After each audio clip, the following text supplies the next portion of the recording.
thinking about potentially checking out Deborah.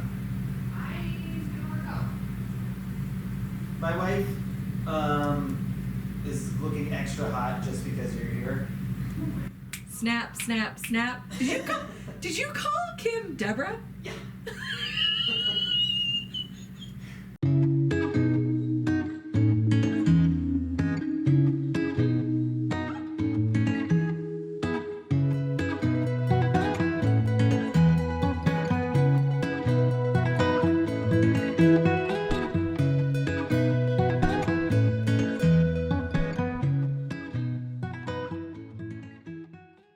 Hi, folks. Welcome to the Chris Hand Podcast. Today we're here to talk about Tom Segura's new book, I'd Like to Play Alone, Please. Podcaster, DJ, producer, comedian, actor, and all-around Renaissance man. This book is a #1 hot, tight jean seller. Check it out. Do you like Tom Segura? Yeah. Okay. Do you not like Tom Segura? Is it because he's problematic? I have. Yeah. I have mixed feelings about Tom. One of my friends, Jason Sens. I don't know if you know Jason Sens. I'm not ringing a bell. He's in a lovely metal band. Okay. That I'm spacing on the name of, and I feel like a jackass. My kid has taken my brain, so I don't have memory anymore. It's gone. But he introduced me to Tom Segura, and I was like, I kind of like binged a couple of his like Netflix specials and was like, you're hilarious. And then like I rewatched them and I was like, oh, you're really funny and you're also really fucking really, really, really awful at the same time. Yeah, it's one of the, like, he's one of those guys that, like, he enjoys making people feel uncomfortable. Yeah. So it's it feels weird calling comedy art, but, like, it is, because most of the time what you're being on stage is not who you really are off stage. Right. So it's like a one-man play or a one-person play. Mm-hmm. And depending on what type of, like, have you heard of Anthony Jeselnik? No. Okay. The guy seems like an absolute monster. Okay. But is like one of the nicest human beings in the world.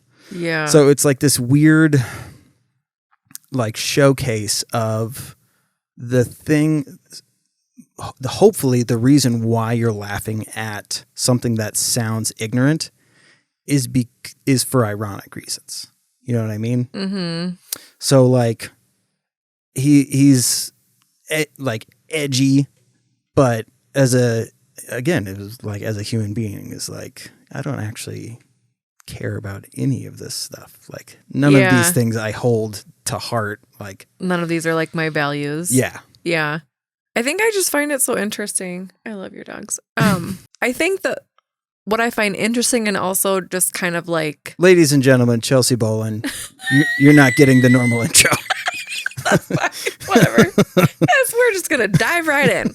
That's fine. The thing that I find like interesting, and also like, what the fuck is wrong with you about it, is like some of the things that comedians are like joking about right now are like, and have been forever, but like there's more of a spotlight on it now because there's more people aware and like living these experiences. And I think it begs the question of like, is there harm that you're doing when you're like doing your art? And like, what type of like privilege and power do you have when you can just like kind of like walk off stage and then be like, well, I just made this thing that people are going to consume, and some people are probably going to take me seriously. Yeah. But then I'm going to get off stage, and then I'm just going to be able to just walk away and be like, well, that's not really something of value that I hold. So like, I'm not going to be responsible. You know what I mean? Yeah. That's the piece that kind of, it just doesn't sit well with me. I think that's the biggest issue with Chappelle right now. Is he understands that people are listening to him in a different way that they used to. Mm-hmm. When somebody would watch a Chappelle like stand-up special, 20 years ago or 15 years ago, it was under the constraints of like, this is tried and true material of like just goofy shit. Yeah. Whereas now, because he was gone and came back, it was like people developed their own savior complex for him. So like it was like the Messiah returning, because he was so good at writing jokes that like people were just like, oh my God, we'll listen. Whatever you say, we're fucking here for it. Mm-hmm. And at first it was just jokes and that was fine. But then he recognized how people were listening to him and started to deliver real messages. So he started to muddy that whole, like, you can't do, did you watch 846? Mm-mm. So it was supposed to be him just testing material out. Okay. But then the George Floyd thing happened. Mm-hmm. And he did a talk on how the officer knelt on George for 8 minutes and 46 seconds. Okay. And it was a more of on the pulpit type of speech than it was just a comedian holding a mic. Mm-hmm. So when you confuse, because it looks like it's in the same place that you tell jokes. So now when we see you telling jokes for real, how are we supposed to know the difference? So he's mixing up this whole, like, I have a real message that I want to convey with, but also I'm a comedian. Mm-hmm. And like for him, it's almost impossible to have it both ways. I think for anyone, it's almost impossible to have it both ways, especially if you're like joking at the expense of another person. Like, and that's kind of like, it's like how, and I guess it's like, so I'm saying like so many stand-up, times. That's okay. In the stand-up world, it's called punching down. Okay. So maybe I need more information about like what the fuck comedy is. Like, cause I'm just sitting at home laughing at it and then being like, that's fucked up. I shouldn't be laughing. Well, and that's part of like have you ever heard like a kid crying in Target and you do that laugh of like, oh, like that kind of thing? Yeah, I do that with my son all the time. Right? So it's similar to that. And you're going, oh, you're laughing because you're like, oh, fuck. Why are we such a shitty country? Or whatever the topic is, right? Yeah. Like, why do we still have this misrepresentation or whatever? So if you do it right, you're laughing with the comic at how fucked up that situation is. Mm-hmm. Yeah. But if you have people like Ricky Gervais who are like, think that they, when you're a multimillionaire and you're complaining about being able to tell transgender jokes, like, the fuck are we doing? Yeah. You're doing fine. You don't even need to do stand-up anymore. You sure as fuck don't need to be doing transgender jokes. Mm-hmm. They want to make a point that says comedians are supposed to be able to make a joke about anything because we need that. Like when friends make dark jokes after a funeral to try and, cope with something. Like it's supposed to be this like communal coping mechanism and escape from the everyday bullshit.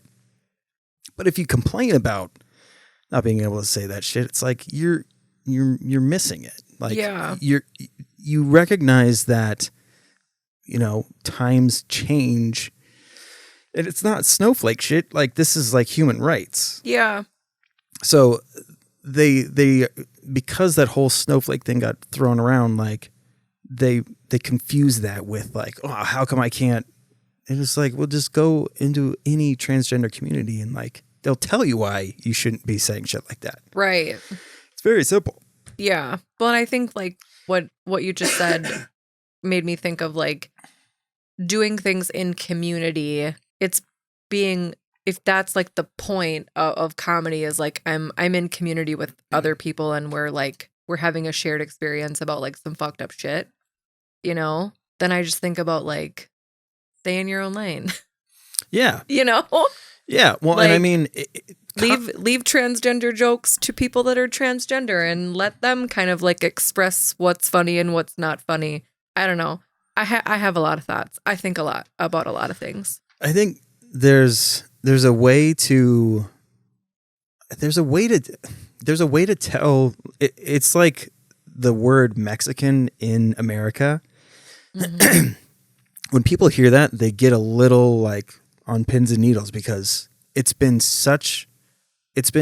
made fun of and been such a fucked up topic of conversation for so long. Yeah. That people just feel like something racist is going to come after. Yeah, I've experienced that in myself. Like, you know, like someone, I can relate to that experience. You know what I mean? Like, Yeah. so it's just such a weird thing that like you don't, I think if it goes on for too long, you don't realize that it's happening. Mhm. But there's a way to talk about those things without it being shitty. You can say Mexican, Right. you can say Jew, somebody who is a Jew or Jewish. Mhm. Like, there's nothing inherently wrong with somebody being Jewish. Like, No, right. but for some reason, when you say these words, like for some reason isolated, they feel really heavy. Yes. But that's because of history. Yeah, for sure. Yeah. Like I did a roast where there was this comic who's non-binary. Okay. And the joke was they go by, oh, I'm still new to pronouns. But it turns out that asshole is gender neutral. So, so there's ways to make fucking jokes without. Yeah. It's not actually attacking. I'm attacking that person because they suck. But Right. as far as like making jokes about those things, it's possible to do it without punching down. Right. Yeah. I believe that it is possible to do that without like actively harming the person who's living the experience. But it seems like there's a lot of people who don't understand how to do that. Yeah. And they're just like willy-nilly saying fucked up shit on a huge scale without thinking that there's anybody living it. Yeah. You know, or they're like conflating like, and this is something that I, you know, like conflating like, well, I have struggles, and so like because I have struggles, I can talk about the struggles of other people, when it's like just because you have struggles doesn't mean you understand the struggles of all people. Like they're not equal. Yeah. Well, and as like, because the society seems progressive right now. Mm-hmm. It's not. There's a lot of people who think because I don't hold hate in my heart, it's okay for me to say this thing. Yeah, it's not. But no one knows, if you're a stand-up, like no one really knows you. Mm-hmm. You know what I mean? Like they don't know like what you do when you go home at night and shit like that. So to assume that people just know your intentions and there's no malice behind it is kind of dumb. Yeah. And ignorant. And ignorant. Yes. But that's not what we're here to talk about. It's not. I don't even Although know it what is a we're here fun- to talk about, and I'm fun conversation. excited. So Chelsea and I met. We were volunteers at a penguin rescue farm. And it was penguins who had lost their little left feet. And so they were spinning around in circles. And it was our job to help them so that they could walk straight again. Well, waddle straight again. Where was that? Alaska. Okay. Because there was a lot of penguins missing their left feet walking on shore. Now I can tell people I've been to Alaska. No. Can I take my Crocs off? What? Can I take my Crocs Oh, yeah. off? Also, I love Crocs. Yes. It's a mechanism that I tried, like, I want it to feel as non-serious as possible. Sure. So that it's easier to have open conversation. Yeah. I don't know if you noticed, but there's a couple penises behind you. Oh, amazing. I just see the one pink one. Oh, no, there's the dick fingers. Yeah, the coctopus. Oh, my God. Okay, carry on. It was funny. I saw them online and I was like, they're so well done. Mm-hmm. I kind of want them. Yeah. I just got them. I'm glad you did. They're hilarious. Those are wonderful. Thank you for pointing that out to me. Yes. Anyways, carry on about how we met. Mm-hmm. Through Cammie. My Wife. your whiff. Yep, my whiffy whiffins. And I forget what like the initial meeting, but the main thing was the video of your guys' proposal. Yeah. Because it was a double proposal. It was a double proposal. So at first, I was hoping if you wouldn't mind telling the story of the... Sure, I can do that. So when I tell this story, I always like to preface it with that it was not meant to be a double proposal. It was not like, we didn't like show up on the same day with plans to propose to each other. But we had plans to propose to each other about a week apart, and neither of us knew about it. And so we were living in this little apartment in St. Cloud. Actually, it wasn't that little. It was like a 2-bedroom. It was pretty big. One of the biggest apartments we've had, actually. So it's not small. And we both were, I guess, just like, this is it. Like, we're going to propose. Like, I think we'd been together for like a year at that time. So not very long. I bought her ring and I asked her parents, like, are you guys cool with me doing this? And they both were like, yeah. Meanwhile, her mom knew that Cammie was going to be proposing to me as I'm like, hey, I have this ring and like, I'm doing it this time. And so, yeah, we had like a little, like housewarming get together for our new apartment. And, yeah, I proposed to her there. And her mom went in, because both Cammie and I were hiding our engagement rings in our closet. Just like in random places. Neither of us found them, which is great. Yeah. And so Cammie's mom, before I proposed to Cammie, went in our closet and got the ring that Cammie had gotten for me. So that after I proposed to Cammie, she could give Cammie my ring to like, she beat ya. Here's the ring. Yeah, and so I proposed to Cammie and then we hugged and we let go of the embrace, and then Cammie was like, well, I was planning on proposing to you next weekend. And yeah, it was very surprising and funny and wonderful and very us, because we do a lot of like those, like, I was just thinking that, or like, I'm thinking the same thing.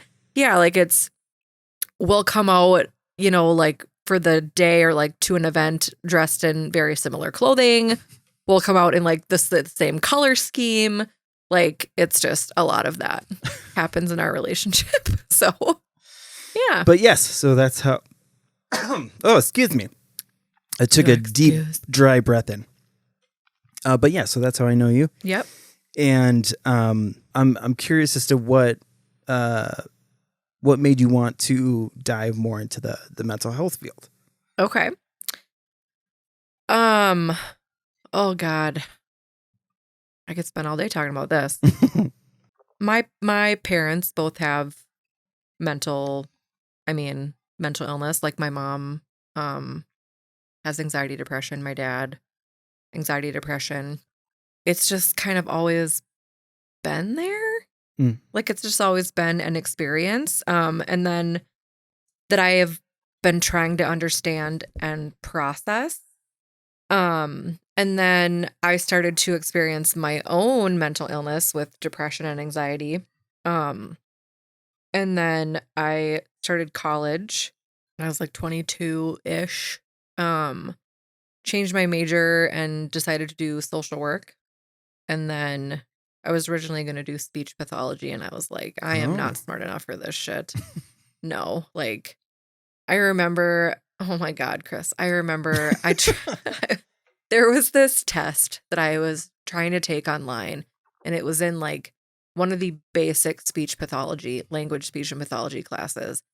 And it was like, you could take the test as many times as you wanted, but you had to get like this, like a certain amount, like it was like 80%. Oh, okay. I had to take the test like 16 times before I got 80%. It was, and so after that, I was like, I just don't think that I'm cut out for this. Like, I know when something's not working, and like if it's not working, I'm gonna try something else. And so I was thinking about, well, what am I interested in? And I was like, well, I'm interested in people, and helping. Ding, codependency. And so I looked into social work and was like, yeah, I think that this is something that, could work for me. And then as I was in school, we just talked a lot about like mental health and the possibilities of like the areas that I could work in. And from there, like the more information I gathered about social work in the realm of mental health, it made sense to me. Like I could understand it, I could empathize with it, I could connect to it. And that was just kind of like where it all began. And I had an interest in working in like hospital social work, which I did for 4 years. I worked in an inpatient mental health unit in the cities for 4 years. And then So was that advocacy? no, so doing like social work on an inpatient mental health unit, what that looks like, at least where I think it looks Can I similar. have you grab this guy and then just... So inpatient mental health in a hospital, like our role is to provide like crisis support, like crisis therapeutic, like short-term support. And then connect people with resources. So whether that is like if someone is experiencing homelessness, connecting them with like shelter resources or a shelter to stay at when they're discharging from the hospital.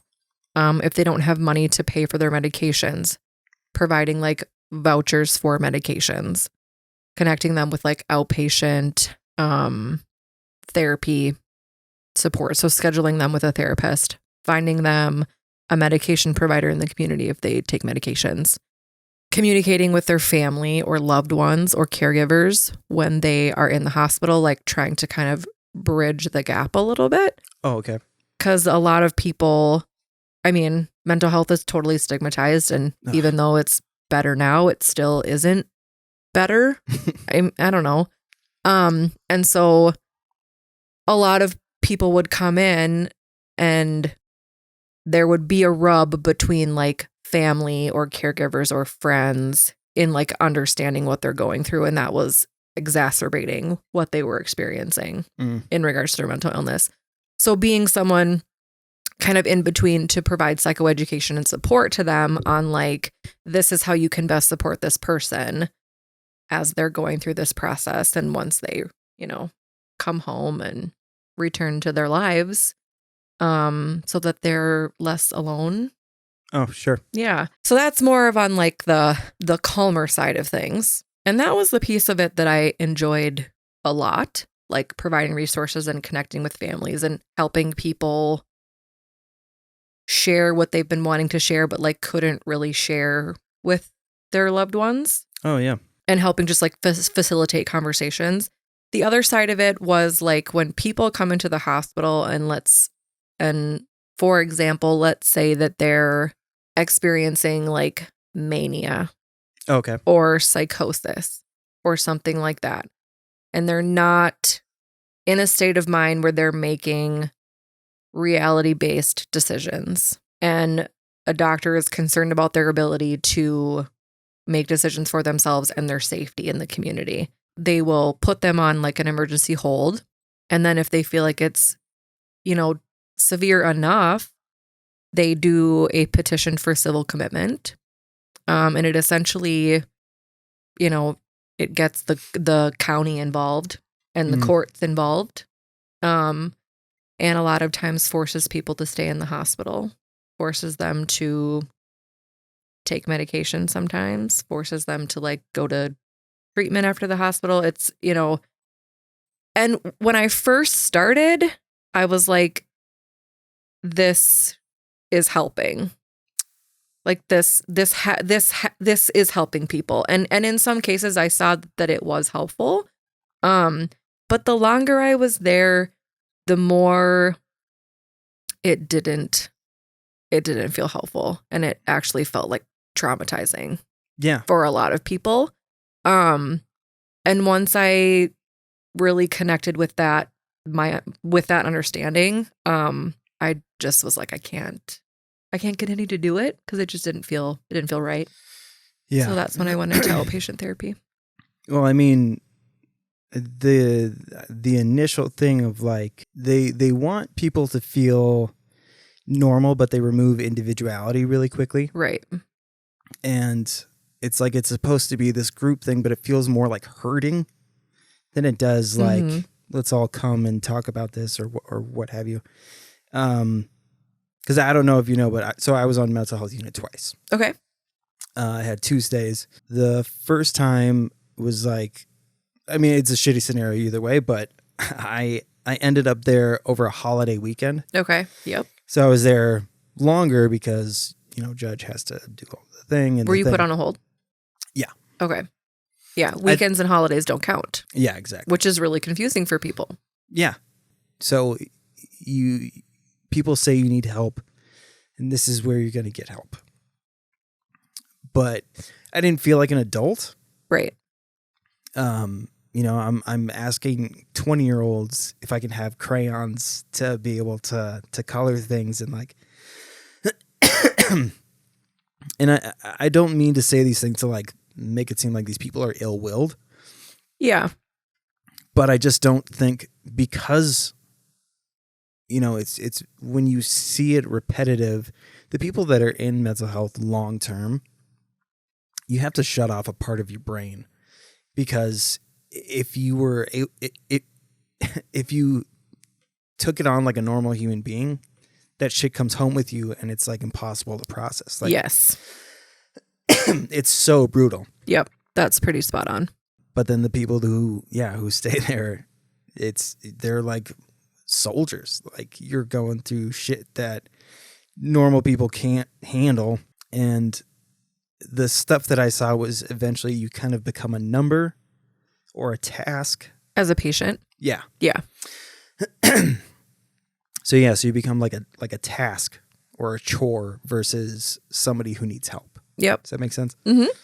I saw that too. And so it was tough. It was weird because I knew a lot and I did need help. But at the same time, I would see these things and I can't help myself but say things like, do you need to talk to that person that way? Mm-hmm. And they would be like, look, one of us is in a jumpsuit and it's not me. It's not me. Yeah. Or one of us has shoelaces and the other does not. So like, yeah. Did someone say that to you? No, but it was. I was gonna say that's really fucked up. Kind of the vibe. Yeah. I don't know if you heard of Dr. Meany.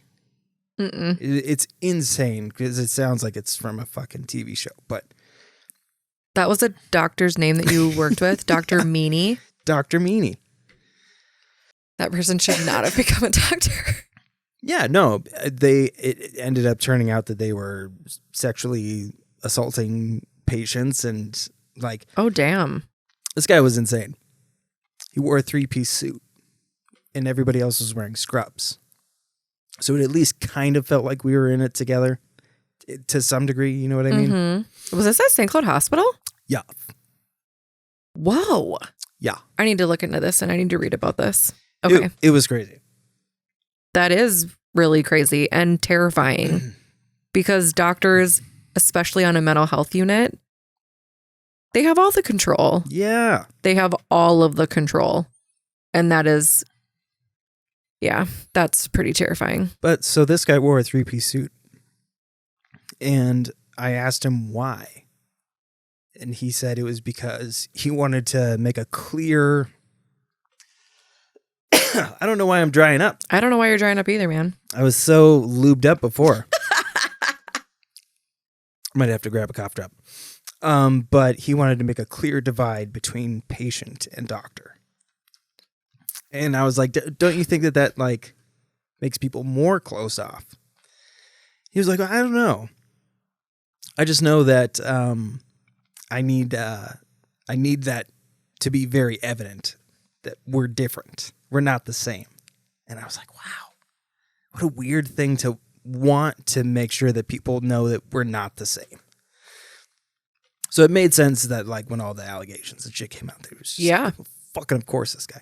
Okay, I'm gonna grab a cough drop real quick. That's fine. Are you better? I don't know. Okay. I feel like I have to whisper now. We don't need to whisper. But yes. So anyways, Dr. Meany. So that was like, I think that's also part codependency is being like that white knight syndrome Oh, yeah. where like I feel like you clearly don't recognize what you're doing to patients. So I'm going to obviously it has to be me. Mm-hmm. So I do that a lot. Like, but yeah, so the whole mental health like experience from the patient side of things was, it felt like no one really wanted to be there, whether you were an employee or a patient. Okay. Like there was a lot of like, let's get through this and hopefully we all come out okay on the other end of things. Mm-hmm. Like the first time I was on, there was 3 lockdown situations because of patients getting violent, and like it's not like in the movies or TV shows. No, it's not. But in some cases it's exactly like it. Yeah, it's a weird mixed bag. Yeah. And it depends on the day, and it depends on the person and the situation and the staff. Yeah. So it's weird to be like, you know, what people think, like that there's going to be people like rocking back and forth and No, it's not like that. scratching on the wall and shit like that. But then you have situations where like, yeah, somebody threw a cup of piss onto one of the employees, but like it doesn't happen all the time. Right. Right. Yeah. I mean, as a staff person, I mean, I have to abide by HIPAA, right? So like when I leave work, you know, there's some days where I'm like, this really awful, traumatic, crazy, ironic, totally fucked up thing happened. And like, I need someone to talk to about it. But like, how do I talk about this in a way that's not going to give out any information? Is there exception with therapy? Yeah. In therapy, you can pretty much talk about like whatever, because your therapist also has to abide by HIPAA. Okay. Yeah. So that is a safe space. So it's when I hip, you hip, we hip. Yes, exactly. When I hip and hip and hip Yip, and, yip, yip, yip. and dip. Yeah, exactly. I loved that song as a kid.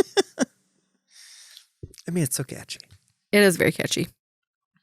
Can I ask you a question? Yes. Why were you hospitalized? Suicide attempts, both times. Okay. So that was the other weird thing is like to be like my mental wherewithal was there. Mm-hmm.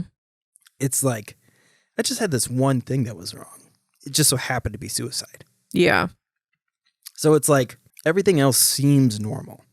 Every conversation seems fine. I just so happened to try to commit suicide. Mm-hmm. And so it was this weird thing of like, to me, it felt like everything's fine now. Yeah, because the attempt is over. Yeah, so it was a failed attempt. So it's like all of my conversations are rational and all these things. And like, so it was weird. So very quickly, it felt like I didn't need to be there. You know what I mean? That's common for, I would say in my experience, the majority of people that I worked with that came into the hospital that experienced suicide attempts, when they got there and the attempt was over and they were alive, had the experience of, I'm fine and I don't need to be here. And being here is actually unhelpful. Right. Yeah. But obviously there was a second attempt. So there was a lot of things that I brushed off. Okay. Addiction being one. Hypomania. Okay. ADHD. So there was like this culmination of things that look like bipolar disorder. Yeah. But they're all like very circumstantial. And so, but on a bad day when they all come together, it's fucking horrible. Yeah. And I didn't know that. Okay. So there was like, even though I think it's like that it's like an adrenaline rush. Suicide was this adrenaline rush, but once that's done, it's like there's nothing there. Yeah, and that's a very risky. Yeah. It's a risky behavior to get adrenaline rush. Yeah. Yeah. Well, I mean, maybe I worded that wrong. It's similar to when you get an adrenaline rush. In that okay. Once it's over, you're like, whoa, that was crazy. Okay, yeah. That makes sense. That makes more sense, yeah. God damn it. This is going to be the show of clearing throats. I'm so sorry. That's okay. I mean, I constantly clear my throat. It's fine. I'm normally like just really professional and it sounds good. You can be professional and clear your throat at the same time. Thank you. Yeah. So the first time felt like I didn't need to be there. Second time I was like, this is exactly where I belong. And like, Okay. I don't deserve to be out in the real world. So because I couldn't get over addiction, I didn't think that I was ever going to be able to get over it. I was just like, I'm just constantly a burden on everybody. So these are my people and this is where I belong. So Okay. did you see that like defeat in people when you were, does that make sense? Like that? Yeah. Or that surrender to being like, this is exactly where I belong. Sometimes I don't know that I came across anyone who had like that about their like how they were identifying like with their humanity of like I deserve to be in this place with these people. But I did work with a few people that experienced like I am not doing well right now. And I need to be in this place because I need help. And when I look around, I see a lot of other people that also need help. So like this makes sense that I'm in this space. But no, the way that you worded it and kind of how you felt, it sounds like there was like it's almost like layered with some stigma too. Yeah. Yeah. Of like, I've done something wrong and I know where people go when they've done something wrong and it's the psych ward. Yeah. Yeah. Or just when there's no way for your family and friends to be able to just talk this situation through. Right. So when it goes beyond that, this is where I'm supposed to be. Nobody understands my mental state. Mm-hmm. And so being among other mentally unwell individuals is where I'm supposed to be. Right. And I'm just doomed to drum circles and finger painting for the rest of my life. Because, I was in there with people who were there for like 9 months. That's the other thing is like placement for people is so difficult. Yes, it is. Not having beds, like if anything, like that is, I think, misunderstood the most is staff and capacity. Like being able to, there's so many people that need help and sometimes they're sent 4 hours away because there's no beds available. Yeah. And that's a fucking trip. Like I'm lucky that didn't happen to me, but like at that point I would feel more like a prisoner, like you're a convict being transferred to someplace else. Yeah. And like you're so far removed from what little support system you might have. Yeah. So you're getting way less visits. Like it's crazy. Well, in COVID times, you don't get visitors. Oh yeah, that's the other thing. It's not a thing. Like Wow. they cut that off very, very quickly. And when I left, I mean, I left the hospital in May. There was still a no visitor policy. Wow. Yeah. And that was like one of the hardest things, I think, for me as a staff person working with people is like, I'm here to support you and I'm here to help, but then like all of the responsibility of helping and being a source of support is kind of like on me and I can't fulfill that for you. And that started to feel like pretty helpless. And it just became like kind of a daily thing of people coming in, needing support, needing connection of people that they had in their lives who were their loved ones and their friends and their, their comrades and all that. And then just being told repeatedly that they're not going to get that. And that's heartbreaking. It's heartbreaking and was really hard. Well, one of the few like positive things you get to say to residents is, oh, we got visitors today, like giving them something to look forward to. And then they're not able to have that thing. Like I can't imagine. Yeah. It was more of like it just became the same kind of conversation. Like, especially when people were having like a hard day, we couldn't be like, okay, well, let's call and like get a visit scheduled for tomorrow. It's like, well, what do you have as a source of support right now? Going to fucking group? Yeah.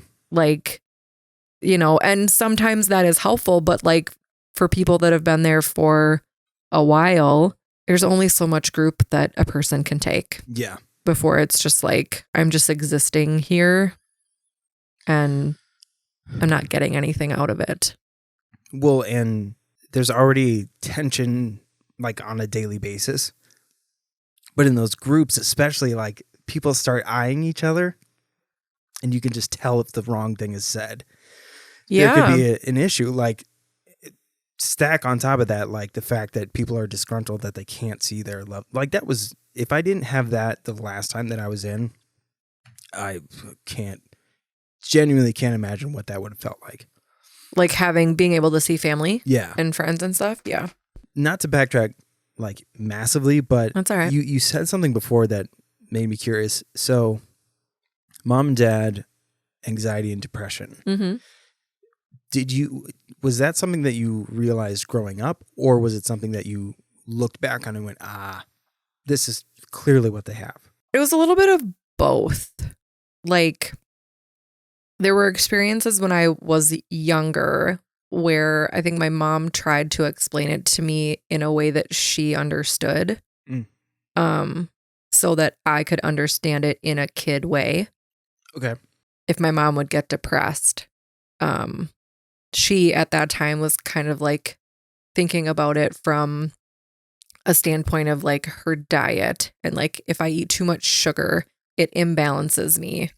Okay. And so, and I think that was a real part of that. Like, and I experience that now in my adulthood of like, if I eat too much sugar, I feel like shit and I'm totally emotionally dysregulated. Not all the time, but like there are times when that happens.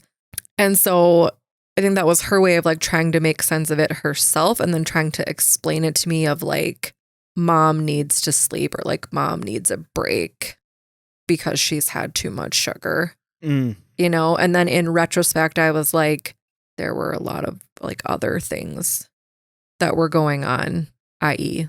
depression, anxiety. So did you notice, like, would they cancel plans a lot? Or try to avoid, like, with anxiety and depression, I feel like there's such a massive relief when you don't have to do a thing. Oh, yeah. I love not doing things. Yeah. No, I don't. I don't know that I remember that ever happening. It was more along the lines of like at home. Okay. Like I think my mom especially wanted to not have it like take over in a lot of ways. And so I as an adult now, when I'm reflecting on it, I feel like all and most of the implosion happened like behind closed doors. Like we're going to like do the plans, we're going to do the things, but then like when that's exhausting at home, things are going to kind of fall apart. Okay. If that makes sense. Yeah. Absolutely. Yeah. And my dad, I mean, his anxiety just manifested in a lot of control. Like, and I've talked to him about this as an adult because I have like I think 100% inherited. Like Oh, sure. some of those like anxious behaviors. So like when I was younger, like it was all about like keeping things clean and things being like done. So like when you do the dish, when you get done eating, like do the dishes right away. Like don't let things sit in the sink, or like when you're done doing something, clean up after yourself. Like, you know, my house when I was younger, I mean, it almost looked like it wasn't lived in. Oh, wow. Yeah. You know, because it was just like, and granted, it was me and only me and my dad when I was there. So it was just the two of us. But yeah. And now when I'm feeling extra out of control and extra anxious, that's like the thing that I go to is like, what can I control? Cleaning. Yeah. Yeah. That's a big one for Kim. Okay. Yeah, she feels anxious and then she just looks for something to be able to Yeah. manage. Right. And that can be helpful. It can be helpful. And for me, sometimes it is helpful. I think the way that it kind of gets in the way is when you expect other people to also fall in line with what you're doing. Do you catch yourself doing those things like when company is over? Like cleaning? Yeah. Yes. Yes. And my father-in-law actually commented on it, and I was like, oh, fuck. Like I felt bad because I was like, oh, this isn't my value. Like I wanted to spend time with you, but I was feeling anxious about the house being dirty and unclean, which ties back to a core belief, because that's how it always is. You know, of like me being unclean or not worthy or gross or whatever. And so, yeah, like I was cleaning up from dinner and Cam and her dad were hanging out and kind of talking. And I was just like cleaning up from dinner and cleaning the kitchen. And I mean, I cleaned for probably like an hour. And then her dad was like leaving and he was like, well, it would have been great to hang out with you. Oh. But you cleaned, you know? And at first I was like, fuck off. Like, in my head, I was just like, whatever. Like, Wait, you wait, don't wait. get it. Let me reenact. Because, so I'm you had to go, fuck off. Because he's way down here. Have you met Cam's dad? Yeah, He's short. I worked with him. You did? Yeah. Okay. I love Cammy's dad. He is fantastic. Yeah. Yeah. And so I initially like had this like reaction of like, no, like don't call me out on my shit. Yeah. You know, I don't like that. But then I thought about it and I was like, oh yeah, that really sucked. And I spent all this time cleaning because I was really, really anxious. And I have a lot of those moments. And it's kind of like my process of like, I get wound up pretty tight and then I got to use my skills, and I get wound up tight and I got to use my skills. And I'm trying to get better at not getting so wound up before I'm implementing the skills. I'm getting better at it, but it's hard. That's very interesting. You and Kim are very similar in that regard. And like, so you're doing a series of the right thing. So if somebody tries to interject, it's offensive because it's like, what, you're mad that I'm making my house look better? Right. What a weird don't fucking talk to me then. I was like, I have a small child and I have no time for cleaning. This is my time for cleaning. So like, but really it's an attack on your coping mechanism. Right. So your body's like, well, this is just fucking all we have right now. Mm-hmm. If I have to sit and just stare at you, Yep. I'm going to lose it. Yes, that's exactly how I felt in the moment. I was like, if I don't clean, I'm just going to sit here thinking about wanting to clean. I'm not going to be able to engage in conversation like I want to. Exactly. I'm going to feel totally on edge. So what's the lesser, what's less uncomfortable? Sitting, doing that, or cleaning, knowing that I'm not engaging with someone. And I just made the call. But then afterwards I was like, yeah, it would have been nice to do that. And so I have a lot of those times where in the moment I'm like, I really don't want you to call me on my bullshit. But then afterwards I appreciate it because I like to, know when things aren't feeling good for other people. Like if they want, something from me or were expecting something from me. and maybe like didn't feel like they were going to have to like preface that before we hung out. Like you know, my expectation is that we hang out for a little bit afterwards. Like, you know, it made sense in my mind. Like, yeah, he's coming over for dinner. It's not, you know, I don't think that he would have to, you know, make a spoken statement like, and I expect that we'll hang out after dinner. Like that's kind of a given. So there's a what do they call that? Social contract. Okay. Where like there's certain things that are unspoken. We agree that if we do these things, then it equals this thing. Yeah. In a perfect world. Sam Harris, who is also very problematic. Another comedian?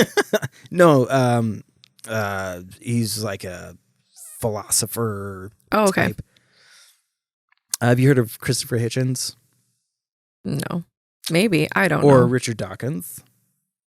No. Who are these people? So these are scientists. Okay. But they're also big atheists. Oh, okay. And so they were like prominent. Big up to atheism. They were prominent in like these debates and things. And Sam Harris is one where like a lot of his stuff is like behavioral and neurological and societal things. Mm-hmm. But yeah, he talks about this whole social contract thing and how like the reason why people can't trust one another is because that contract is broken so often. And there's so many examples.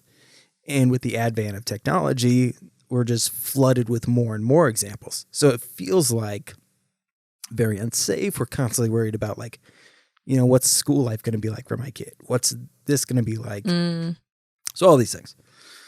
Very different from just having dinner with each other, but like is that digression? That's my digression. Yeah.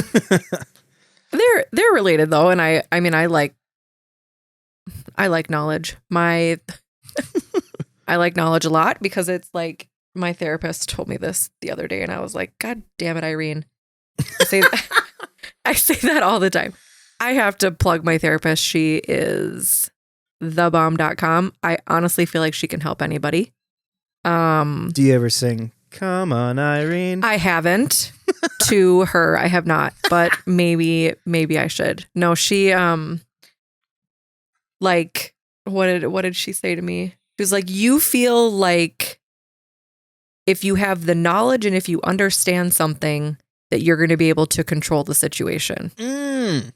And so like, and I did that a lot when my kid was born, because I was like, you know, you're thrusted into new parenthood and you have no idea what the hell you're doing. And for people that have anxiety, that's like a terrifying experience. And so I just was like, one of the things I did the most was like Googling things that he did or like physical things that showed up and that it was like, I don't know if this is normal or not. And so I was like, if I spend 4 hours on Google trying to figure out what this is, then I'll be able to understand it and I'll know how to handle it.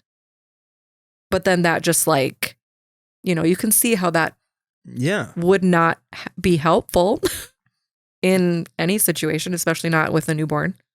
But yeah, that was one of the things that we spent a lot of time talking about, but that's also like transcended into other areas of my life. And it showed up again when I started doing outpatient therapy as like, I started this new job. I'd only done an internship of therapy, doing like longer term, you know, work with someone, working with them over time for about 6 months. Okay. The rest of my time doing therapy was short term. So in the hospital, you know, like week to 2 weeks. And it was very, very like brief, crisis focused. It wasn't, you know, any like more in-depth processing. Okay. And so when I started, I was just like filled with anxiety and imposter syndrome. And like, I have no idea what the fuck I am doing. And it was totally related back to like, what I started to do was like, if I just like understand all the things, if I just like research enough, if I can, you know what therapies and what tools to bring into session, you know, and I was really trying to control the situation, and it was not helpful. And I like kind of spiraled out of out of control. And had some pretty bad anxiety. With anxiety and codependency, like the weight of making a mistake is so much heavier. Yes. So people don't really understand like how stressful that concept can be, because when you're talking about like all of the research and things and like wanting to know indiscriminately, I know exactly what this is. It's so vital. Like it's so huge. Like every job that I start or had started within the last like 10 years, I would preface like, I'm a slow learner. Okay. And I'm going to ask the same question over and over again, probably. And that might seem irritating, but like it's how I have to learn to know. It's almost like an OCD thing where it's like, if I don't ask, a million times, even though like I found myself where I know a thing, but I'm still asking anyways. Yeah. Because I want to know indefinitely. Because if something goes wrong, then it must be something else. Right. You know what I mean? So yeah. And that's about control. Yeah, for sure. Yeah. So, but it can be, if you don't know that about yourself. Yes. Oof magoof. Yeah.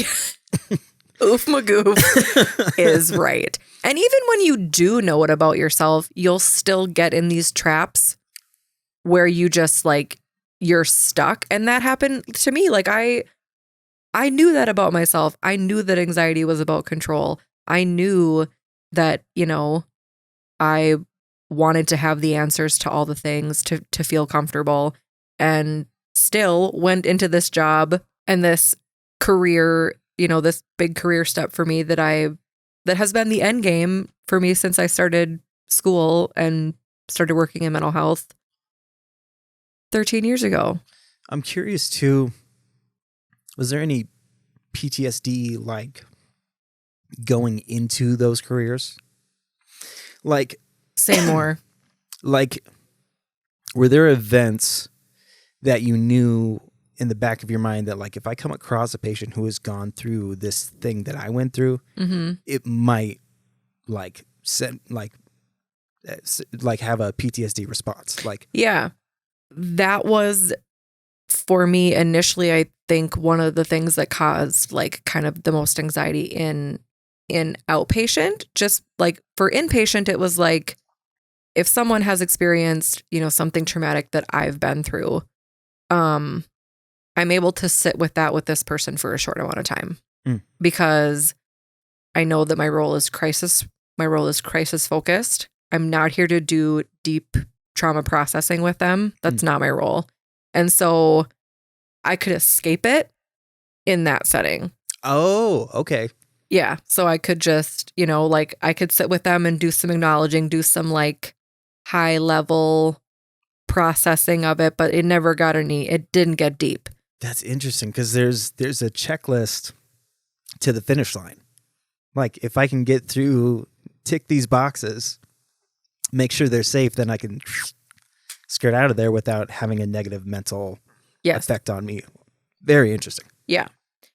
And I would try and be like present with them and listening to them and being able to show up for them in that space of how they needed. But I also was trying to be cognizant of the fact that like that was not my role.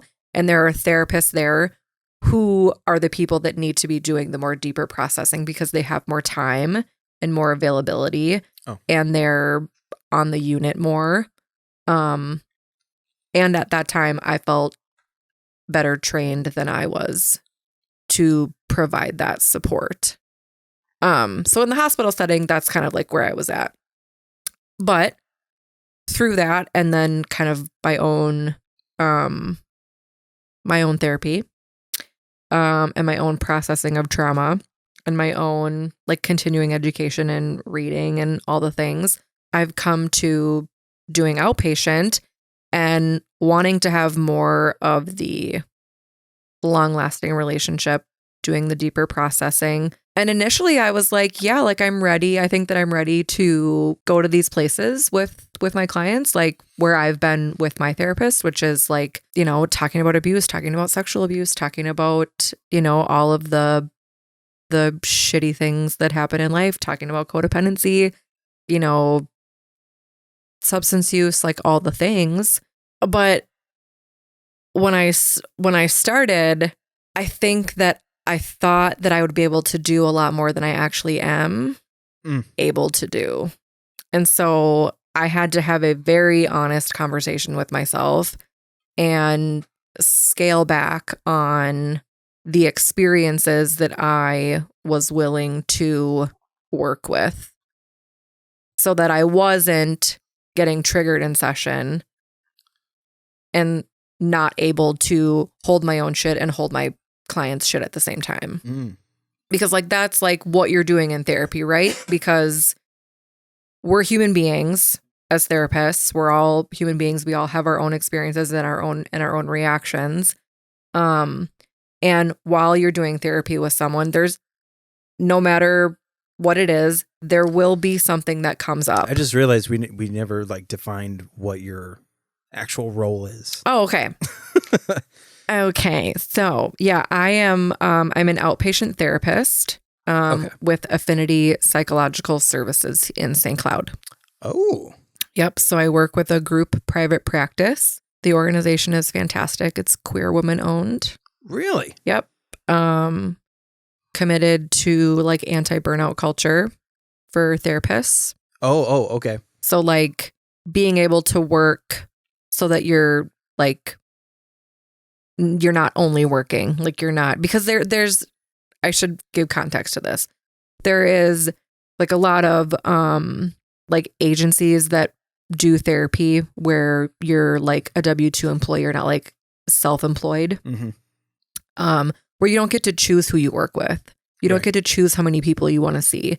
You show up, you work your 8 hours a day, and if there's open slots, they get filled. And so essentially you're seeing 40 clients a week. Yeah. It's not sustainable at all. I've told this story a couple times, but when I was in treatment, there was a therapist that I was seeing who triggered something where I didn't realize that I had maybe gone through a situation that was a little more fucked up than I had realized. Like I had talked about it before and told people and be like, that was pretty nuts, huh? And they're like, yeah. Okay. It's insane. And then this guy had brought it up, and at the time it just seemed like that is insane that happened. But I didn't realize like developmentally, like what that probably did to me. Yeah. You know what I mean? And so I'm like, because I had been using alcohol to suppress like everything. Yeah. And so then I was like, well, shit, now I'm going to have an eruption. And like, I had a massive panic attack. Somebody had to get a wheelchair to come and get me and bring me back to the wing that I was staying on. Yeah. So the next time he saw me, he was like, I noticed you had kind of a negative experience last time. I was like, yeah, dude. This happened when you were in the hospital? When I was in treatment? Treatment. Okay. So this was at Hazelden. Yeah. And so it was like already kind of like oddly robotic the way he was talking about it. Rather than being like, how you doing? Like, I noticed you had a tough time last time. Yeah. It was just very like, so, he had a piece of paper and he's like, I want to try this meditation thing with you to see if we can get you to calm down. And I was like, already suspicious. And so he's saying these things. He's like, so take a deep breath in. Have you taken a deep breath in? Good. And I was like, are you reading the word good? So like I go through the whole thing. Okay. And he's like, so what do you think? I was like, it was fine. Did it say good on the paper? And he goes, yeah. So I was like, just for future, like if you're going to try this with other people, it's a little disingenuous when you can clearly hear you like separating these things and going, did you breathe in? Good. That might be just a note for you. Yeah. Did you notice that they took a breath in? Well, good. I wonder if that therapist had done that exercise with someone in the past, or if that was like if you were the first person that he had tried that grounding exercise with. I think I might have been the first one. Yeah. Because, or I don't know. I don't know if I think that's that codependency thing where like I can see how that could negatively affect someone later on and say therapy is bullshit because this guy's just reading off a piece of paper. Yeah. Whereas my mind goes, you're doing good. Let me help you. But don't do this. Yeah. Which is such a weird, like, I am like the epitome of codependency. So am I. This is the most codependent thing, I think, that I've ever heard. I'm not trying to like put myself on a codependent pedestal, but so my second suicide attempt, technically third suicide attempt, I'm in the ambulance and the EMT I'm noticing is like a little weird. Okay. And I heard like a pff, to that something to that extent. And I go, "You okay?" Because I'm the one that's in an ambulance. Right? Yeah. I'm like, "You okay?" Let me check in with you. And she goes, I just don't understand. I'm like, you don't understand what? She's like, it just seems like a really selfish thing to do. After I, like an hour before, had just attempted suicide. It's so baffling to her. She can't help but like audibly make noise and be fucking weird. And so I go, well, just so you know, if you experience this again, people who are attempting suicide often feel that they're lifting a burden off of you. So I'm not saying that it's like a selfless act, but they think that it is. Mm-hmm. So they think that they are, like they're being attacked, and the only way to escape, ironically, is to die. Yeah. So there's that scenario, or there's such a burden on others that the only way to alleviate their pain is for you to go through this short amount of pain. So I'm like explaining this the whole ride to the hospital. And like I can tell she feels better, and I'm like, oh good. I'm going to go get checked in now. Did you in turn feel better? Yeah, of course. Isn't that fucked? Like that's the piece about there's an accomplishment, and yes, that's like positive reinforcement. Is that a false positive? I don't know, maybe. Yeah. It feels positive because a positive thing happened, but it's also like dangerous practice. Oh yeah, because it can get you in hairy situations really fucking quick. Like, I mean, it was really bad for a long time. And then when the kids came along, because I would try to save people all the time. Mm-hmm. And a lot of times they would turn out to be bad people. And I didn't know that until it was almost too late. And do you think there really are bad people? At the time, they were, well, some of them, yes. Okay. Some of them genuinely bad people, unfortunately. Right. Yeah. Others just had not realized that they were taking advantage of others. Mm-hmm. They thought that they were doing a good thing by letting somebody help them. You know what I mean? Like, there's people that are too proud for that shit. And then there's others that are like, do you really, you think that's a good idea? And then a codependent person was like, fuck it, yes, of course. Come move in with me for 3 months. Uh-huh.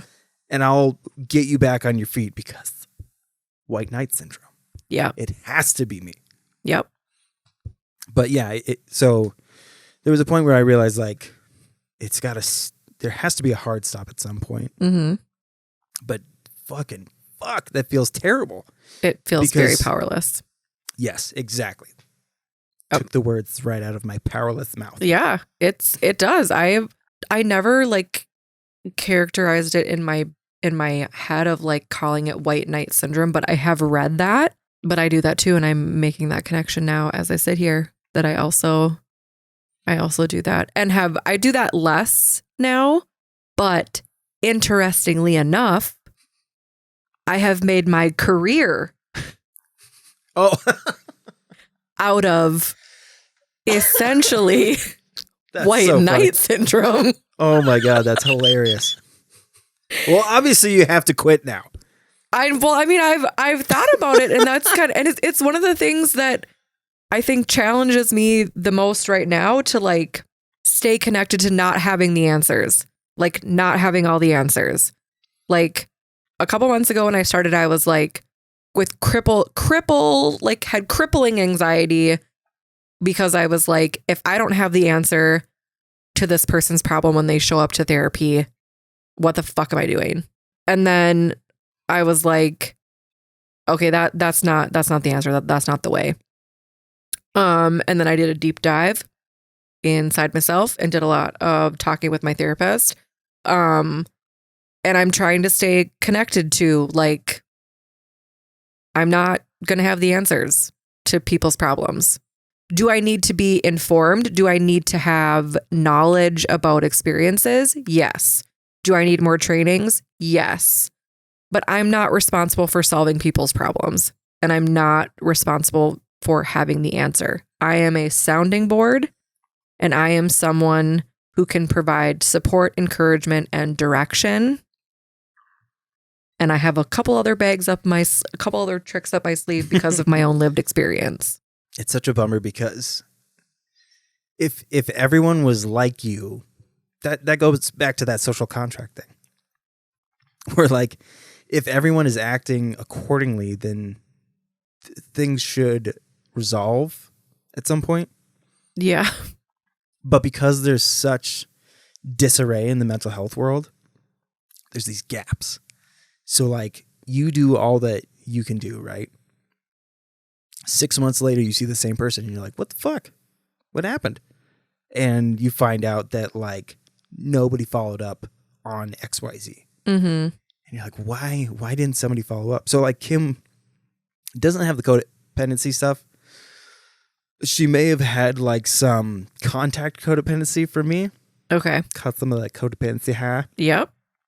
And would go beyond and make certain phone calls. And because I can't remember if they didn't have a social worker for a period of time or what the fuck was going on. Mm-hmm. But she was setting things up.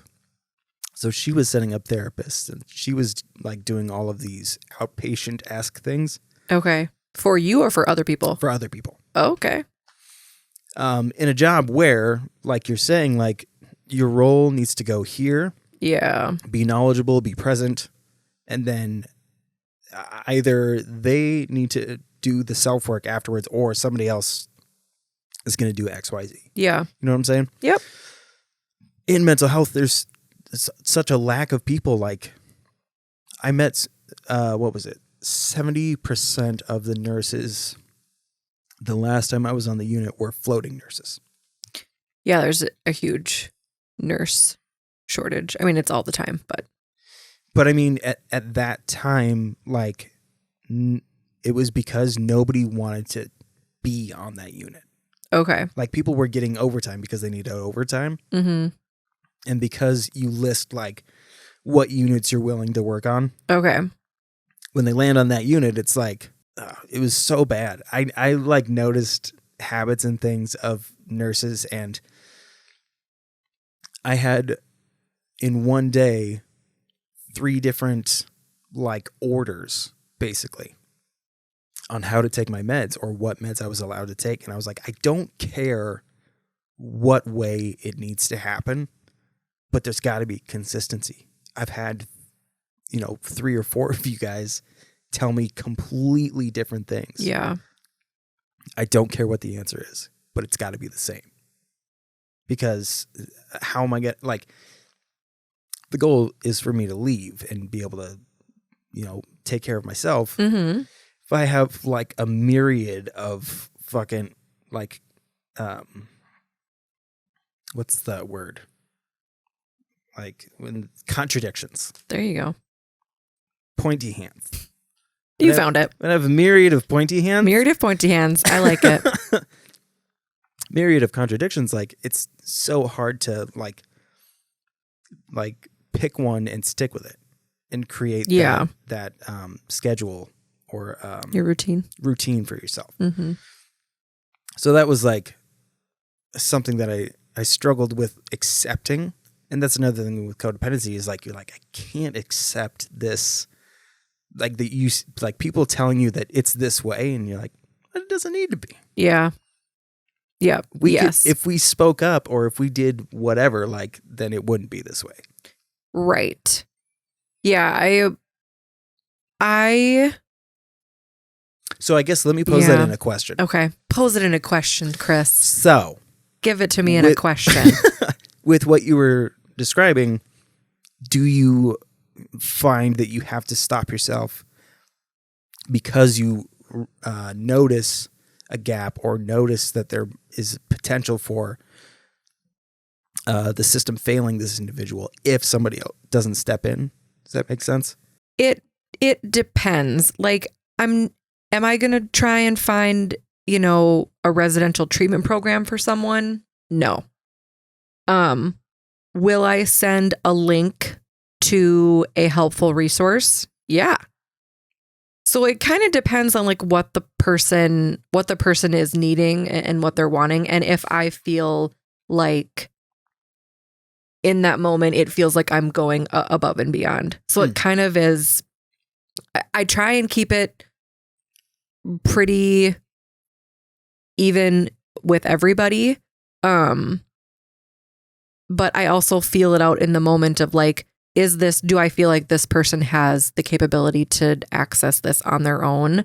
Or does this person really need a little bit more help? So trying to like meet them where they're at. That was the most jumbled fucking answer to a question. It's funny because it made total sense to me. Like, okay. I try and keep it as even as I can with everybody, but everyone's needs are different. And I want to meet people where they're at and not like expect things from people that I know are unrealistic. Well, and that's putting your, learned experience into action. So that's what I'm hearing, like reading between the lines is like through therapy, through learned experience, you figured out how to not burn yourself out. I'm trying. Well, I mean, the way that you're able to describe how you handle things for people who have the same issues that we do is huge because a lot of us still don't know when to stop. Like, if someone were to say, like, when do you stop? There's a variable for every person that I'm willing to give time to. Mm-hmm. So I don't have a method. I don't have like safe practices, really. Yeah. I'm still kind of on the edge with certain things. So when I hear you saying that you have these, expectations and limits, boundaries. Thank you. This is wonderful. Buzzword. Boundaries, contradictions, copious amounts of cocaine. Not since I was a teen. Not since the 7th grade. Soccer was wild. Was that for you? What? 7th grade soccer? Did we not all do doing cocaine? No, mine was like, 14, 15 years old. Interesting. Yeah. I'm going to have you back on because it's funny, like I had the things that I wanted to talk to you about, but I didn't know the codependency stuff. I haven't had somebody who like openly accepts is codependent. Yeah. Oh, I am. Oh yeah. Around it was before I got pregnant with Declan, like right before I got pregnant with him. I had an experience at work where I was like super fucking pissed at a coworker because they could not read my mind. Oh.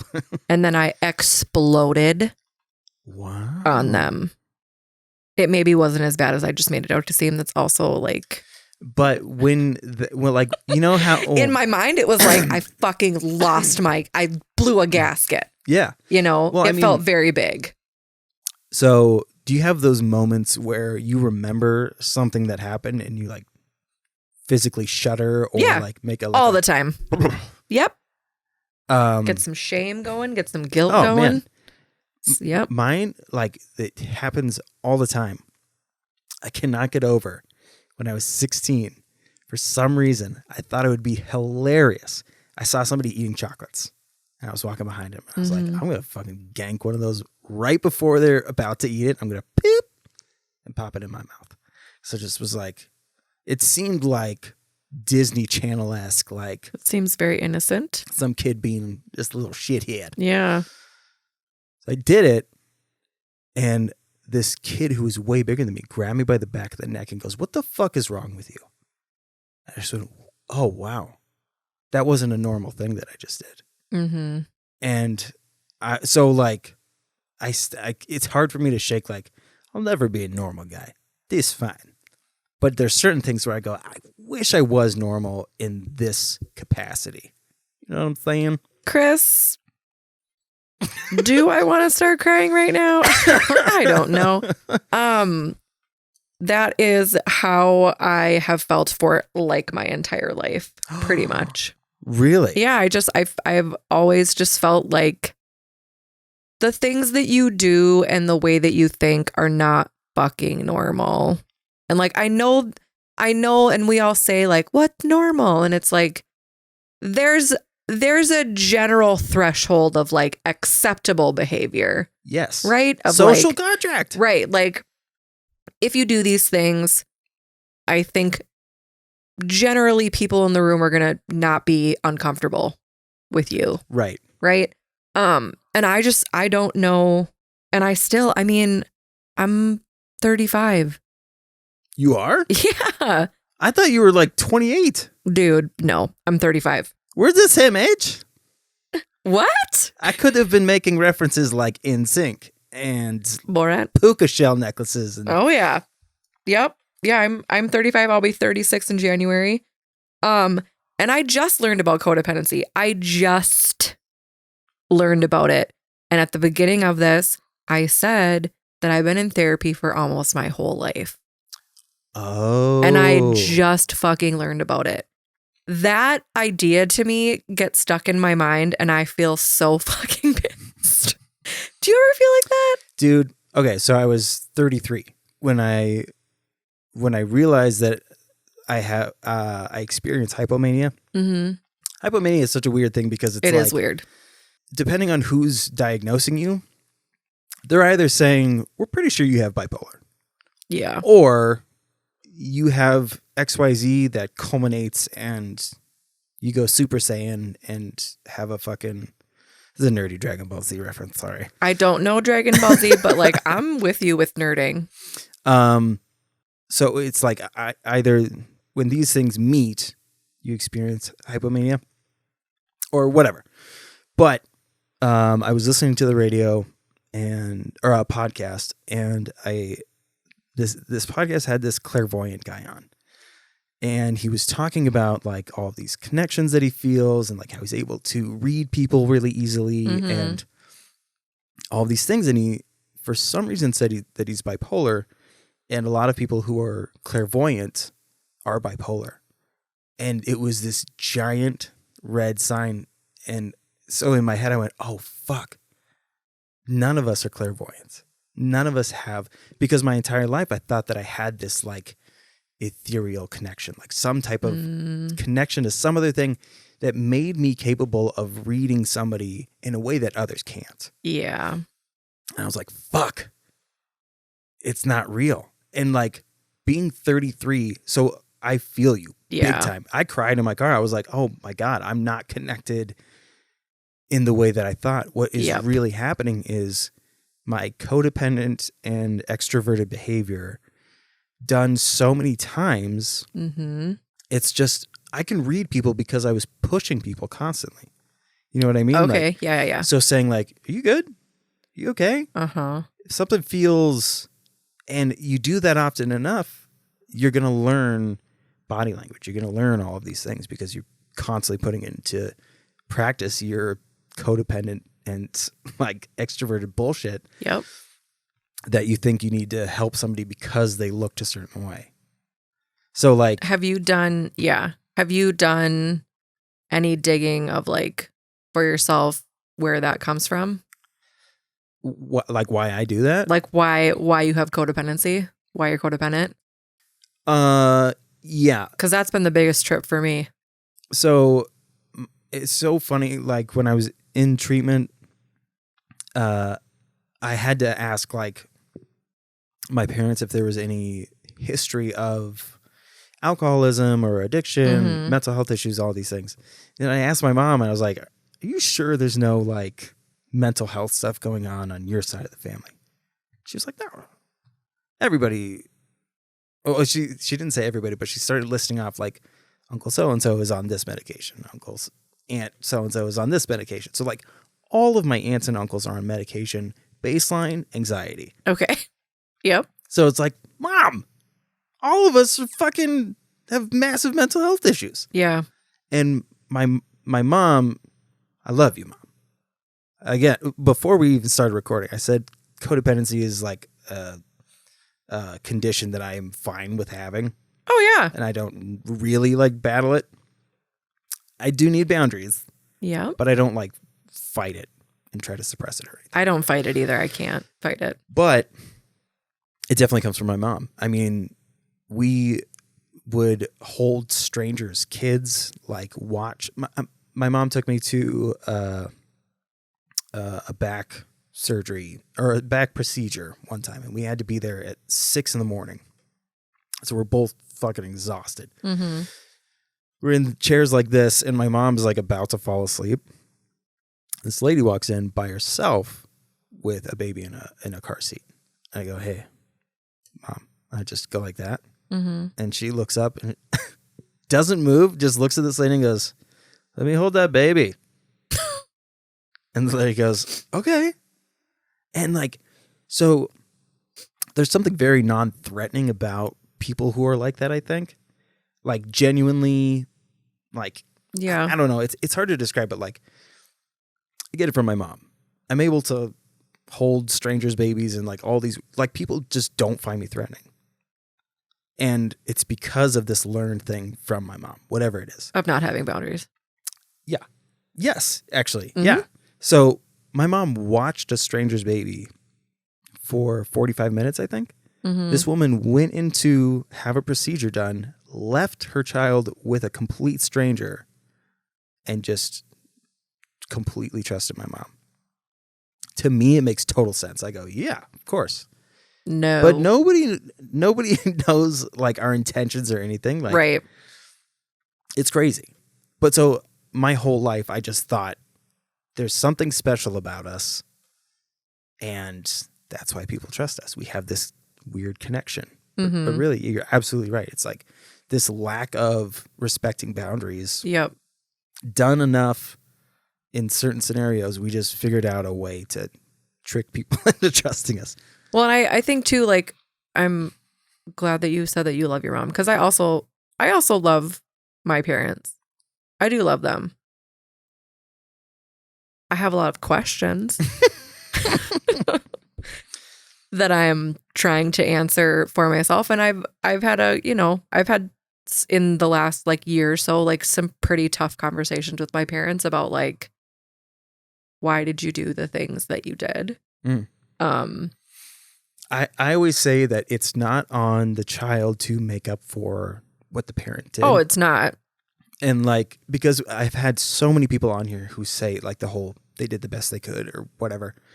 And it's like, my son seeing me surrounded by police officers and EMT personnel at the age of 9, it's not on him to make me feel better about Right. having gone through that. Yeah. If he has questions or whatever he needs to deal with that, that's totally on me. Yeah. So I try to do that so that people don't feel weird about talking about scenarios with their parents, because if they feel bad about it, then you might need to reevaluate how you view this situation. Right. Well, and that's the work that I've been doing with my therapist, when she was like, you are codependent. And I was like, I have no idea what that is. Like when I brought up this situation with my coworker and I explained it to her, and she was like, that's codependency, like straight up you need to start reading about this if you want to. And she recommended this book to me called Facing Codependency. Have you read it? No. Oh God, read it. It's so good. It took me a year to read. I have read. Nice. I'd Like to Play Alone, Please, by Tom Segura. I love that plug. Just so natural. Yeah, right? So effortless. No, this book, Facing Codependency by Pia Melody, if there's anybody who feels like they might be codependent or have codependency or just like wants to know more about like what happens when your parents do fucked up shit. It's so weird, like, and why you are the way you are as an adult. When the like your gut reaction when you hear codependency, did you not think, like, for me, I thought immediately that's a relationship thing. Yes. I was like, I'm not in a romantic relationship with my parents. Like, this cannot be. It's not because I can't live without someone. Like, that's kind of how I processed it. Like, it's like, you can't be alone. But that's also that's what it is, though. Yeah.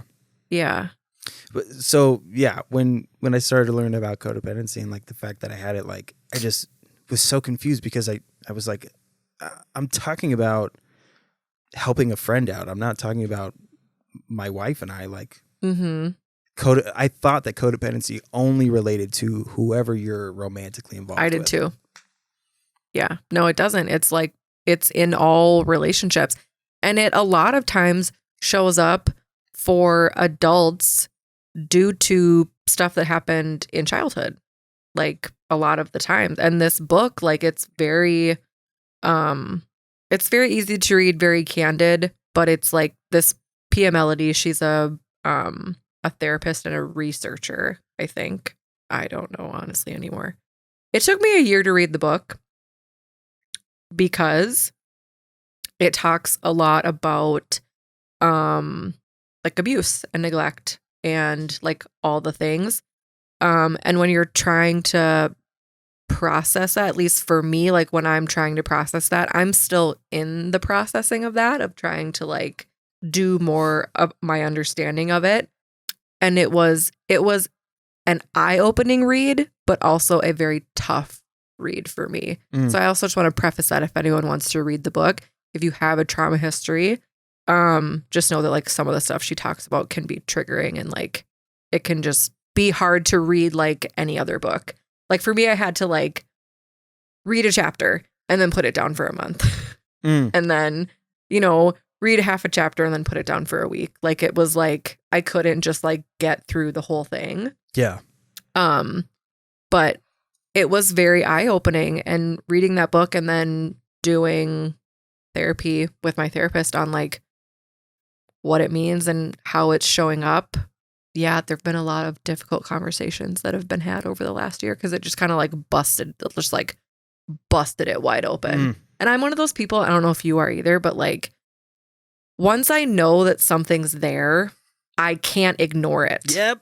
I do. Is exactly. that you too? Oh, absolutely. Yeah, it's like, God. And I wish that I could maybe be a little bit more avoidant.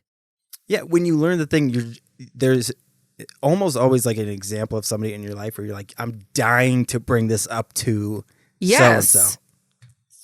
Yeah. But like that was the, the thing for me, probably like the biggest thing for me so far, other than like being queer, that I was like, excuse me. Did you just say you're queer? Yes. Very queer. I thought you and Cammie were just living together. No. Oh my God. We are living together. We are queering together. We sleep in the same bed. Sometimes I use her toothbrush. Is it a queer size bed? It's a king size bed. Do you and Kim have a king? Yes. Yeah. I got pregnant by the Lord. Really? That is, you would not believe how often I hear that. I am Mother Mary. No, I got pregnant without having intercourse. Imagine that. You're a virgin? Hold on. Nothing is making sense. You're apparently queer. You queer with somebody, and then you queered out a baby? I queered out a baby. 100%. Oh my God. Yeah. So I don't know what we were even talking about. Probably the fact that I have to pee super bad. Okay. This has been such a fun conversation. It has. So when you discover, because I don't know how you identify with mental health issues, but like with your diagnoses, do you recall how you coped with each one? Does that make sense? Like, like when I found out the hypomania / codependency thing, like cried in my car. Like with the things that you found, did it seem alleviating or more of like, fuck? No, each one for me felt like when I was diagnosed with depression, that felt alleviating because I mean, I knew that I was depressed and I knew that I had depression. But I was trying to manage it without medications. And then it got to the point where I just was not able to do that anymore. And I was like crying all the time and like not able to like function at work and like in relationships, it was hard. So then I started to take medication. And that was super helpful for me. Very, very helpful. And then anxiety just kind of like crept up out of nowhere. It wasn't really something that it was like, oh, like now I know that I have anxiety. Oh, yeah. You know, there wasn't like a pivotal moment for that. Codependency was knowing that I experienced that was probably one of the biggest reliefs that I have ever felt. Because for so long, I was doing these things and getting into these power struggles and feeling so burnt out and feeling like, what am I doing? And like, why do I feel shitty all the time? Yeah. And it was like, oh, like, this is why. Like, this is what it is. It's codependency. Like, this is why I expect people to read my mind and then get pissed when they don't have the answer. Like, this is why I always want to help people. This is why I don't have boundaries. This is why I overshare with people I've just met. Like, you know, and then experience like a ton of guilt and shame of like, why did you do that? That was not, you know, you don't share that you experienced sexual abuse with someone you met 20 minutes ago. Yeah. That's not. It's weird. Like, it feels like you tricked yourself somehow. The way that you describe that, like I've had that experience so many times where like I overshare and then I look back and I'm like, why did you let yourself do that? Yeah. And so it's like this, you have like this other thing or person. Not that we have multiple personality disorder, but So, I mean, sometimes I feel it's not a personality, but it's like, yeah, I know what you're saying. But yeah, you know what I mean? So it feels like not necessarily that somebody else was present for that thing, but very close to like you let somebody else make a decision for you. Yeah. You let your diagnosis make a decision for you. Yeah, and I am not one who's like super I'm not super big on diagnosis. I'm more on like the experience of like what is happening maybe because of the diagnosis, and then I mean I have a whole tangent about that we don't have time for. But yeah, knowing that I was codependent and like knowing that there was a way to unlearn that and change that was extremely helpful. And since then, I have been deep diving into understanding what it means for me to experience codependency and how do I free myself of that in whatever way that I can. Like, I know that it's probably going to be something that's here with me forever, just because I mean, they say, I've read, I don't know if this is true, but they say that like, would you mind cocking yeah, that back? sorry. Sorry. They say that like your behaviors and your like ways of thinking and patterns are like instilled in you by the age of 7. Yeah. That would make sense, actually. Yeah. And so, like, is it something where it'll get easier over time? Yeah, it already has gotten easier over time, but I know that there's always going to be times where I'm thinking about like, I want to do this, but I'm worried about what other people think. Or I want to do this, but I'm worried about someone else. Or I'm going to forego my boundary for someone else's comfort, and then having to have a conversation with myself to talk myself into holding the boundary, setting the boundary. Therapy has become this really weird fucking thing lately with like BetterHelp, which Yeah. if you guys want to sponsor, that'd be rad. But but I've been hearing like throughout the community, like it's kind of fucking things up. Like there's so many people, like we know all of their backgrounds. Like we know, I don't know. It's like they talk about how they have thousands and thousands and thousands of therapists. And then, but in the real world, when you go, it can take 2 to 4 weeks to get in with somebody. So it's like, what the fuck are you guys doing? Yeah. That is creating this surplus of like legit therapists. And yeah, the need for therapy right now is very great. I can't speak to like other times, but like speaking with other therapists, and coming from inpatient where I was referring people to therapy, there's a lot of people that are going to therapy, whether that is because mental health is a little, in regards to like doing therapy, is a little less stigmatized now, whether it's social media than TikTok that's, got younger kids like feeling that it's okay to talk about their feelings, which I think is wonderful. You did a pun. Why? Because you're talking about TikTokers. You said they feel like they could talk. TikTok their feelings. They're going to TikTok their feelings away. Tickety TikTok. Let's talk about it. Oh my gosh. I love tacos. All the tacos. Yeah, I don't know. I wouldn't feel comfortable doing BetterHelp for my own, just because of the fact that I feel like the relationship is like so important. Yes. And even being able to build that through telehealth is like, can be challenging.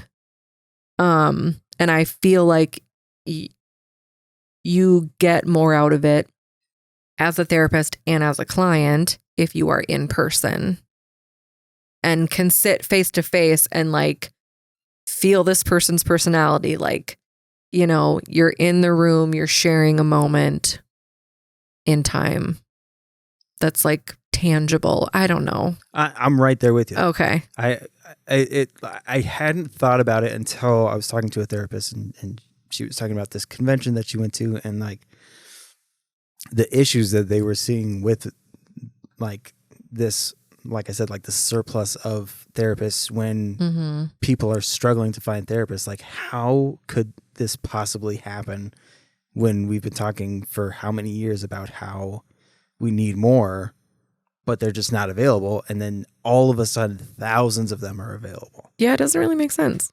Seems weird. It does seem weird. I don't know. And if people are like, and a lot of people self-diagnose. So so that's like what I'm speaking to too, is like, if you're going into a therapy session and you say, I'm pretty sure that I have bipolar disorder. Depending on the type of therapist that you are, because when I was 18, went to a therapist and said, I'm pretty sure I have depression, and I did some research and saw that Zoloft helps with depression. And I think I'd like to be on Zoloft. And he was just like, that sounds good. That works for me. And so it was like a really short session. I had one session with the guy, and he just put me on Zoloft. And so that actually wouldn't even be a therapist. Oh, because therapists can't prescribe medication. Correct. But psychiatrists also do therapy. Yes, exactly. So online, that's the other thing is like, they advertise like how you can get a diagnosis and, get prescribed XYZ. So like, if you can convince somebody that you have this thing and it like seems logical for the psychiatrist or therapist. And I realize that this is like suggesting where their moral compass lies. Yeah. But back when you were talking about like the whole, like an 8-hour shift and that whole burnout thing, like if BetterHelp is a 9 to 5 and they're going, I have to get through however many people. If somebody gives me the answer, that makes my job all the easier. Yep. And then I just go with it and just prescribe them whatever the fuck they want. Right. And it's just not the type of care I feel like people deserve. Yes. It's not. And I don't. And that's one of the reasons why I am trying to be committed to my own non-burnout of like, okay, how many people can I see in a week that's going to help me like maintain my livelihood and pay my bills, but it's still going to give me time to live with a little bit more ease and then be able to do my follow-up for my job so that I can do it well. Self-care. If I'm not doing self-care and I'm not taking care of myself, then I can't show up in session for people and hold space for their really heavy shit. It's just not possible. So making sure that I'm doing that, making sure that I am, where the fuck was I going with that?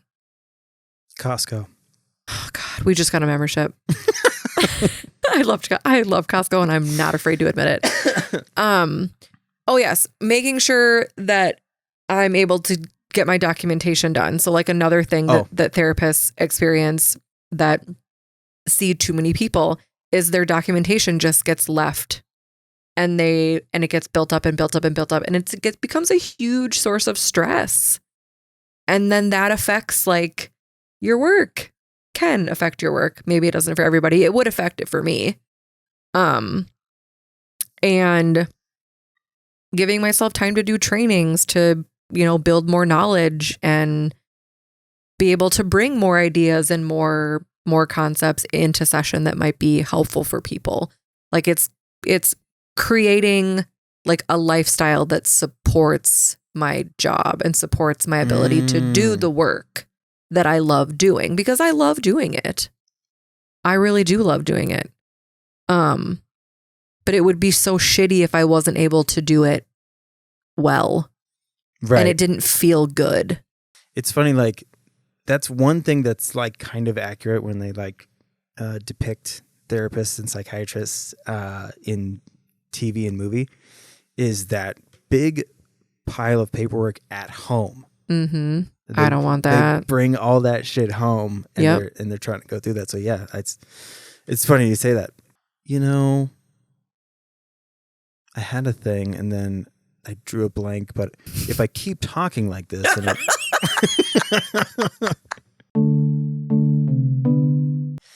then there's like a looming thing of uncertainty in certain professional careers where, like, if somebody who has like a stocking job, but there's stocking shelves, like it's low risk as far as other people go. Like what I'm doing right now is not going to affect people, but like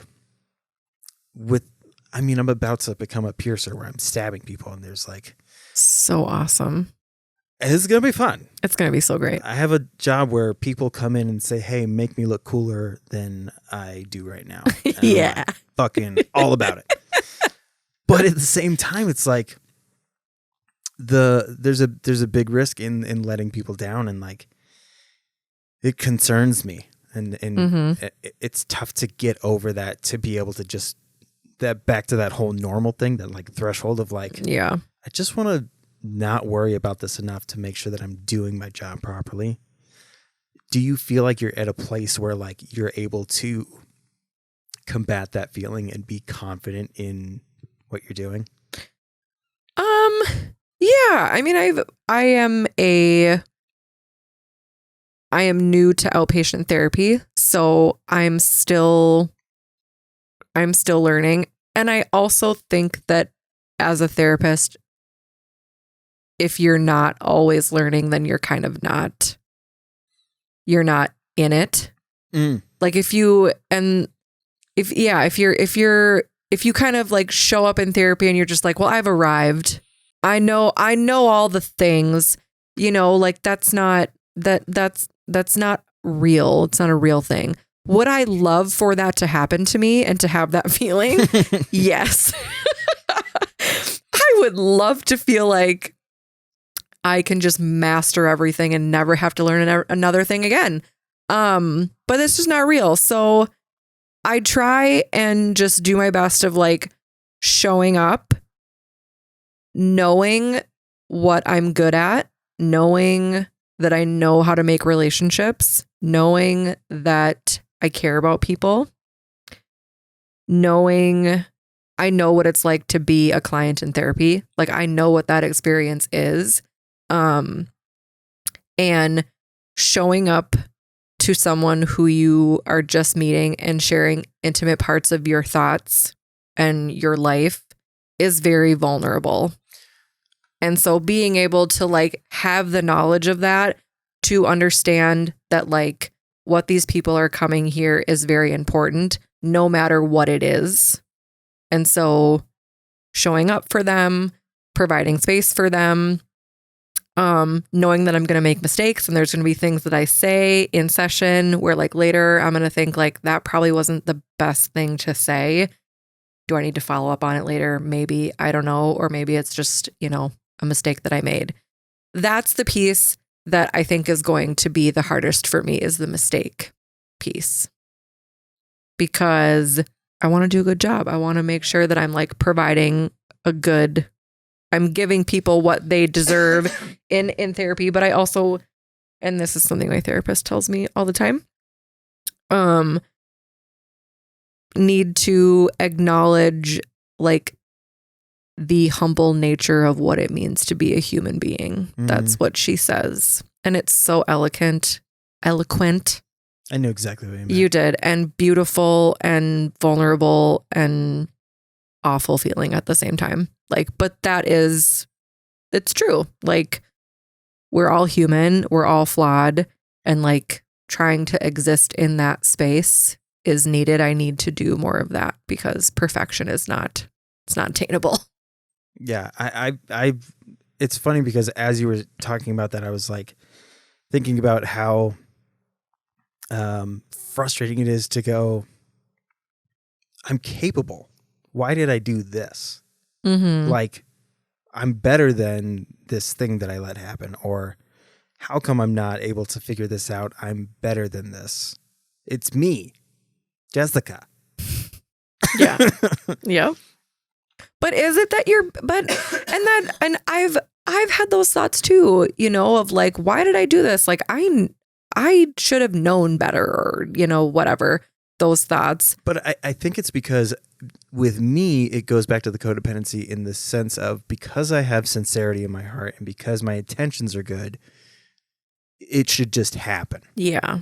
Wouldn't that be lovely? Right? Yeah. And so that's that what you're talking about, that human aspect of things is like, that's definitely something I struggle with. Yeah. And I think listeners, some of you struggle with that as well. I think a lot of people struggle with it and they don't even know that they struggle with it. Yeah.